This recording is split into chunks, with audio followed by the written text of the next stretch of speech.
Oi, Melk, muito boa tarde para você e para todos que nos acompanham aqui no programa 12 em ponto. Olha só, hoje é um dia muito importante porque é o Dia Mundial das Crianças Vítimas de Agressão. Sobre esse assunto, eu converso agora com o Alexander Campos, ele é conselheiro tutelar e fala conosco um pouco melhor sobre esse assunto. Alexander, bem-vindo aqui ao BR-104.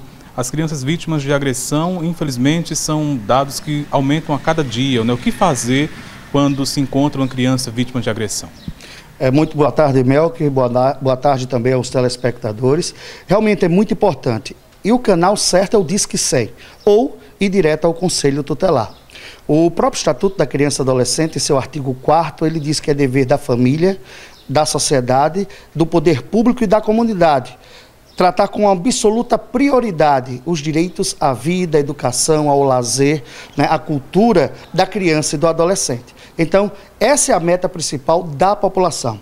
Infelizmente, esses números aumentam, não só nos casos de violência física, como também em relação ao abuso sexual contra a criança e o adolescente.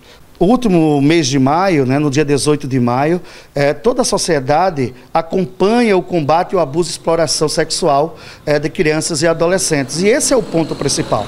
Cerca de 85% dos casos são decorrentes de familiares. E isso é que é muito preocupante.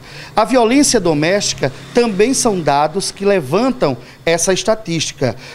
Em União dos Palmares, nós temos casos, sim, onde pais já foram até presos por agressão física. E é importante você dividir, na verdade, o que é uma correção de uma criança e o que é, na verdade, uma agressão física. O próprio Estatuto, em seu artigo 13, ele diz que você não pode criar nenhuma criança de forma com agressão física ou degradante, ou psicológica, na verdade, trazendo violência psicológica. E isso tem acontecido em todo o país. Então essa data é muito importante, é uma data para que possamos refletir e que a população possa entrar em contato direto com o Conselho Tutelar e também com o Disque 100. Você liga para o Direitos Humanos, das 8 da manhã até as 22 horas, de domingo a domingo, você não paga pela ligação e essa denúncia automaticamente chega no Conselho Tutelar, Polícia Civil e também no Ministério Público.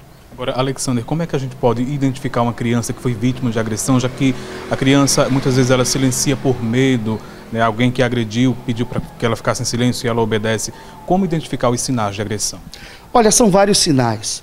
Você vê uma criança que, na verdade, ela é alegre, principalmente na escola.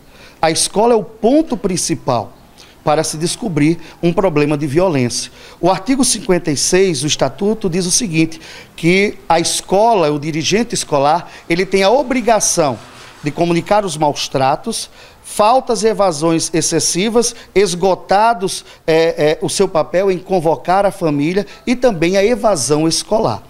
A escola é o ponto principal onde vai sentir a forma de que a criança se comporta. Muitas vezes elas recuam, elas se calam e muitas vezes elas se tornam agressivas. Então são pontos principais que precisam ser observados. Agora, Tiago, o importante e o que é mais importante ainda são os pais conversarem com os seus filhos. Infelizmente, o mundo digital tem proporcionado até crianças e adolescentes em cometer suicídios, crianças e adolescentes entrarem em depressão.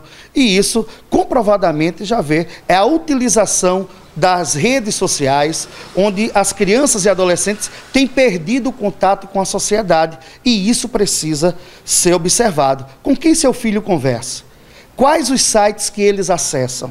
Será que ele não está sendo ameaçado pelas redes sociais? Isso é uma forma de violência. Então é preciso que os pais, além de conversarem com os seus filhos, também observem com quem ele anda, com quem ele conversa e os sinais, principalmente os sinais, porque uma criança feliz, ela nunca vai ser uma criança calada e recuada. É importante sempre ter essa conversa com os filhos. Nesses casos de agressão à criança, qual o papel do Conselho? Como é que ele deve atuar em situações assim? Olha, o Conselho Tutelar, ele é o órgão da ponta. onde ele recebe, na verdade, as denúncias. Qual o papel do Conselho Tutelar? O Conselho Tutelar ele é até confundido com alguns outros órgãos. O Conselho Tutelar, em seu artigo 136, inciso 3º, a linha A, diz que o Conselho Tutelar ele requisita o serviço, ele não executa. Então, em um caso como esse, nós recebemos, ouvimos a vítima, também a família, encaminhamos para a rede de proteção, que são os CRAs, CREAS, Secretaria de Assistência Social, Delegacia, Polícia Militar e Ministério Público. Então, essa rede de proteção, o CRAM também, quando são violências cometidas com crianças, mulheres até idosos, o CRAM, ele atende toda a classe feminina aqui em nosso município. Então, nós constatando essa agressão, automaticamente nós encaminhamos a rede de proteção.